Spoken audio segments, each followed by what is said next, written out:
మనం మత్తయి సువార్త 2వ అధ్యాయాన్ని ఈరోజు అర్థం చేసుకోవడానికి ప్రయత్నం చేద్దాం.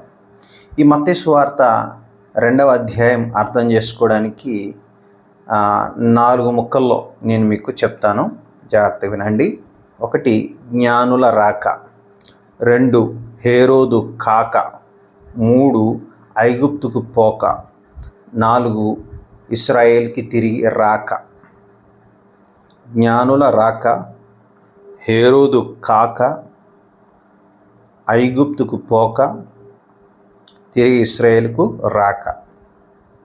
మీకు గుర్తుపెట్టుకోవడానికి ఈజీగా ఉంటుందని ఇలా రిథమిక్గా చెప్పడం జరిగింది. మత్తయి సువార్త 2వ అధ్యాయము ఇలా ఆరంభం అవుతుంది.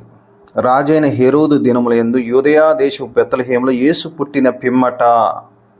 అంటే ఇందులో ఉన్నటువంటి సంఘటనలని ఎప్పుడు రాయబడ్డాయి? యేసు పుట్టిన పిమ్మట, అంటే యేసు ప్రభువు జన్మించిన తర్వాత